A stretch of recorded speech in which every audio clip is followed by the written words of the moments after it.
अस्सलाम वालेकुम everyone and welcome back to my channel. उम्मीद करती हूँ कि आप सब बहुत अच्छे होंगे और अल्हम्दुलिल्लाह मैं भी बहुत अच्छी हूँ। सो जनाब, आज की वीडियो बहुत इंपॉर्टेंट है बहुत सारे लोगों के लिए, स्पेशली उन तमाम लोगों के लिए जो यूके आने का प्लान करें, चाहे वो स्टूडेंट वीज़े पे यूके आना चाहते हैं, चाहे स्पाउस वीज़े पे यूके आ रहे हैं, चाहे एज अ फैमिली आ रहे हैं स्किल्ड वीज़े के ऊपर, या फिर वो तमाम लोग जो इस वक्त यूके में मौजूद हैं और उन्होंने अपने वीज़े को फर्दर एक्सटेंड करवाना है। सो आप सबके लिए ये वीडियो बहुत मायने रखती है क्योंकि मैंने आपको आज बहुत इंपॉर्टेंट न्यूज़ देनी है या आप कह लीजिए अपडेट देनी है रिगार्डिंग द IHS सरचार्ज।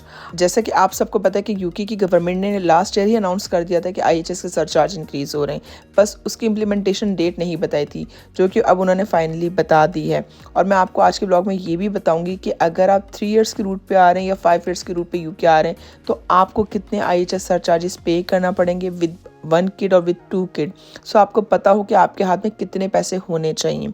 इसके अलावा मैं आपको ये भी बताऊंगी कि अगर आप इस वक्त यूके में मौजूद हैं या इवन अगर यूके में मौजूद नहीं भी हैं तो आप कैसे इस नई फ़ीस से बच सकते हैं। आपने बस करना ये है कि इस वीडियो को पूरा देखना ताकि आपसे कोई इंपॉर्टेंट इन्फॉर्मेशन मिस ना हो। और आपको अगर ये व्लॉग अच्छा लगता है तो आपने लाइक शेयर एंड कमेंट भी करना, अपना फीडबैक देना है और इसके अलावा चैनल को सब्सक्राइब करना बिल्कुल मत भूलिएगा। आप सबकी मैं बहुत शुक्रगुजार रहूँगी। Thank you so much. अच्छा जनाब, इससे पहले कि मैं आपको ये बताऊँ कि IHS की फ़ीस कितनी इंक्रीज़ हुई है, कब इंप्लीमेंट हो रही है और आप कैसे अवॉइड कर सकते हैं, इससे पहले मैं आपको इंपॉर्टेंट बात बताऊँ। मुझसे अभी भी कुछ लोग ईमेल्स के थ्रू एक ही बात पूछ रहे हैं कि भाई हम यूके स्टूडेंट वीज़े पे आ रहे हैं, क्या हम अपने डिपेंडेंट अब ला सकते हैं या नहीं ला सकते। तो मैं आपको ये बात बता दूँ, यूके ने डिपेंडेंट बंद कर दिए। फ्रॉम 1 जनवरी 2024 से यूके में कोई स्टूडेंट अपना डिपेंडेंट नहीं ला सकता अनटिल और अनलेस आप रिसर्च के स्टूडेंट हो, PhD के स्टूडेंट हो। अगर आप उस कोर्स में इनरोल्ड हैं तो आप अपनी फैमिली ला सकते हैं, अगर आप इनरोल्ड नहीं हैं तो आप अपनी फैमिली को अपने साथ नहीं ला सकते, बिल्कुल भी नहीं ला सकते। खैर जनाब, अब बात करते हैं अपने टॉपिक के ऊपर which is related to IHS। UK government ने अनाउंस किया था इन अक्टूबर 2023 कि भाई हम IHS सरचार्जेस इंक्रीज़ कर रहे हैं। और यहाँ पे मैं आपको ये भी बताती चलूँ कि ये सरचार्जेस यूके की गवर्नमेंट ने 66% इंक्रीज़ किए हैं। आपने सही सुना है, 10, 20, 30, 40, 50, 60 नहीं बल्कि 66% इंक्रीज हुए, जो कि टोटली इनसेन है टू बी ऑनेस्ट। एनीवे जी, यूके की गवर्नमेंट ने अब अनाउंस कर दिया है कि 6 फरवरी सन 2024 से ये चार्जेस इम्प्लीमेंटेशन में आ जाएंगे, यानी कि जो कोई भी एप्लीकेशन आफ्टर 6 फरवरी 2024 सबमिट करेगा वो न्यू चार्जेस पे करेगा। और जस्ट क्विकली बता दूं जिनको नहीं पता कि IHS सरचार्जेस क्या होते हैं, तो यूके के अंदर ये मैंडेटरी सरचार्जेस हैं अगर आप यूके में अपनी वीज़ा एप्लीकेशन फ़ीस सबमिट कर रहे हैं।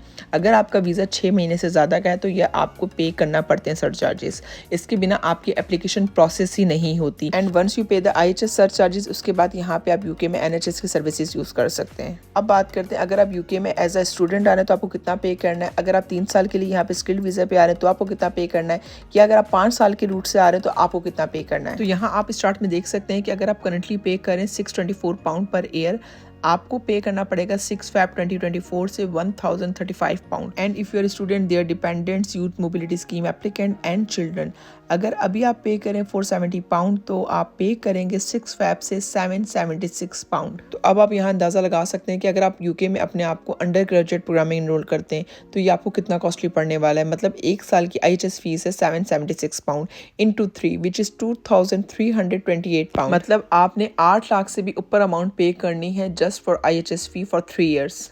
और जितनी ज़्यादा कॉस्टली IHS फीस स्टूडेंट्स को पढ़ने वाली, उससे भी ज़्यादा कॉस्टली पढ़ने वाली उन तमाम लोगों को जो स्किल्ड वर्कर वीज़ा पे आएंगे आफ्टर 6 फरवरी 2024। मतलब 3 ईयर्स के रूट पे अगर आप आ रहे हैं या 5 ईयर्स के रूट पे आ रहे हैं, आप दोनों को बैडली इम्पैक्ट करने वाली ये फीस। आप यहाँ पे स्टार्ट के अंदर देख सकते हैं कि अगर IHS फी आपने 3 ईयर की भरनी है या फिर आपने 5 ईयर की भरनी है तो आपको कितनी कॉस्ट करेगी। अगर सिर्फ मेन एप्लीकेंट अपनी 3 साल की फ़ी पे करता है IHS की तो वो जो आपको पड़ेगी वो पड़ेगी 3105 पाउंड।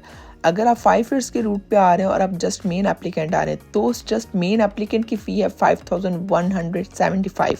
और अगर आप बात करते हैं कि अगर आप 2 एडल्ट और 1 चाइल्ड आ रहा है आपके साथ, मतलब आपका एक बच्चा है और मियाँ बीवी हैं, तो आप अपनी फैमिली की IHS फ़ी जो पे करेंगे वो आप पे करेंगे 8538 पाउंड फॉर 3 ईयर्स।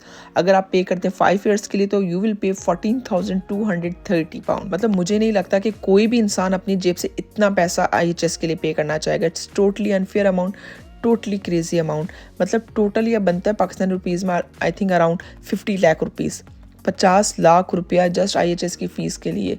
मतलब हद ही हो गई है। और ये इससे भी ज़्यादा कॉस्टली पड़ने वाला है उन लोगों को जो अपने 2 बच्चों के साथ यूके आना चाहते हैं। मतलब अगर वो 3 ईयर्स के रूट के थ्रू आते हैं दे विल पे 10,866 पाउंड। और अगर वो 5 ईयर्स के रूट के थ्रू आते हैं दे विल पे 18,110 पाउंड, मतलब ऑलमोस्ट आपने 65 लैक्स पे करने हैं अगर आप अपने 2 बच्चों के साथ और बीवी के साथ 5 साल के लिए यूके आना चाहते हैं स्किल्ड वर्कर वीज़ा पे। और उससे भी मज़े की बात यह है कि ये पैसे, मतलब ये फ़ी वो फ़ी है जो आप अपनी वीज़ा एप्लीकेशन फ़ी के साथ पे कर रहे होते हैं। मतलब अगर आप IHS सरचार्ज फ़ी नहीं पे करते तो आपकी एप्लीकेशन प्रोसेस ही नहीं होगी, आपका वीज़ा स्ट्रेट फॉरवर्ड रिजेक्टेड है। और यूके गवर्नमेंट ने कोई ऐसी आपको फैसिलिटी भी प्रोवाइड नहीं करी जहाँ आप इंस्टॉलमेंट में पे कर दें कि भाई चलो 5 साल अगर आप यूके के अंदर रह रहे हैं तो हर साल इतनी फ़ी पे कर दें, जिस तरह आपकी वीज़ा की एक्सटेंशन होती है। इस तरह अगर आप IHS के साथ भी कुछ मतलब ये कर दें रिलीफ तो लोगों को बहुत आसानी होगी। लेकिन एक साथ यकमुश्त इतना पैसा पे करना बहुत से लोगों के लिए नामुमकिन हो जाना है। अब आप में से बहुत से लोग ये सोच रहे होंगे कि भाई यूके ने इतनी ज़्यादा IHS की फ़ी क्यों बढ़ाई है, क्यों एकदम से ड्रास्टिक इंक्रीज़ किया है। तो यूके की गवर्नमेंट ने 2 मेन रीज़न्स ये थे। पहला रीज़न यूके की गवर्नमेंट ने ये दिया था कि भाई हमने जो लास्ट IHS की फ़ी इंक्रीज़ की थी वो हमने इंक्रीज़ की थी अक्टूबर 2020 में, मतलब 3 साल से हमने फ़ी नहीं इंक्रीज़ की, इसलिए इस साल इस फ़ी को इंक्रीज़ करना ज़रूरी था। बट उन्होंने 1-2 नहीं बल्कि 66% इंक्रीज़ की, which is drastic step to be honest. Anyway जी, सेकंड रीज़न उन्होंने ये दिया कि भाई नेट माइग्रेशन यूके में बहुत ज़्यादा बढ़ गई है, बहुत ज़्यादा लोग यूके में आ चुके हैं जिसकी वजह से NHS पे बहुत ज़्यादा बर्डन पड़ रहा है। सो NHS को फंड्स की ज़रूरत है ताकि NHS और स्टाफ को हायर कर सके और मैक्सिमम लोगों को कैटर करे। तो यहाँ पे मैं एक और बात बता दूँ आपको कि IHS की फ़ी सब पे इम्प्लीमेंट नहीं होती, कुछ लोग इससे एग्जाम्प्ट भी होते हैं। लाइक अगर कोई इंसान यूके में विजिट वीज़े पे आ रहा है, लेस देन 6 मंथ का उसके पास वीज़ा है, तो उसके ऊपर IHS फ़ी इम्प्लीमेंट नहीं होती। इसी तरह से जो हेल्थ केयर का स्टाफ है या सोशल केयर का स्टाफ है, लाइक आपके पास हेल्थ केयर विजिटर्स हो गए, सोशल केयर विजिटर्स हो गए, आपके पास डॉक्टर्स हो गए, नर्सेज हो गए, ये सब IHS से एग्जाम्प्ट हैं। इवन इनकी फैमिलीज, लाइक इनके जो डिपेंडेंट्स होते हैं, बच्चे हो गए, वाइफ हो गई, ये सब भी IHS से एग्जाम्प्ट होते हैं। बट अब क्वेश्चन ये है कि अगर आपने IHS फ़ी भरनी है तो कोई तरीका है जिससे आप इस फ़ी से बच सकें जो नई फ़ी है। तो इसका एक तरीका है जो कि मेरी नज़र में बेनिफिशियल है। बाकी देखें, कोई भी आप स्टेप लेते हैं regarding your visa process, regarding your extensions, regarding your visa application, always take a legal advice. Anyway वो तरीका ये है कि अगर आपका वीज़ा एक्सपायर हो रहा है फेब के एंड में, मार्च के मिड में, तो आप अपनी एक्सटेंशन की एप्लीकेशन अभी से प्रोसेस में डाल दें। 1-1.5 महीना अगर एप्लीकेशन पहले डाल दें तो कोई फ़र्क नहीं पड़ता, they do accept such applications. अगर आप अभी प्रोसेस में करते हैं तो NHS की आप करंट फ़ी पे करेंगे, आप पे जो फ्यूचर में इंप्लीमेंट होनी है फ़ी 6 फेब के बाद वो नहीं अप्लाई होगी। सिमिलरली अगर आपने स्पाउस बुलाने, अपने डिपेंडेंट्स बुलाने, या आपने एक्सटेंशन एम्प्लॉयर से लेनी है, या फिर आपके एम्प्लॉयर ने ट्रांसफ़र करना आपके यूके में, तो आप अपने एम्प्लॉयर से रिक्वेस्ट कर सकते हैं अर्ली ट्रांसफ़र की, अर्ली एक्सटेंशन की। इससे आप पे न्यू जो IHS के सरचार्जेस हैं वो अप्लाई नहीं होंगे बल्कि करंट ही आप पे करेंगे। चलिए जनाब, इसी बात के ऊपर आज का व्लॉग एंड करते हैं। इंशाल्लाह नेक्स्ट व्लॉग में आपसे फिर मुलाकात होगी, तब तक अपना बहुत ख्याल रखिएगा, मुझे तो हमें याद रखिएगा। टेक केयर, बाय बाय, अल्लाह हाफिज़।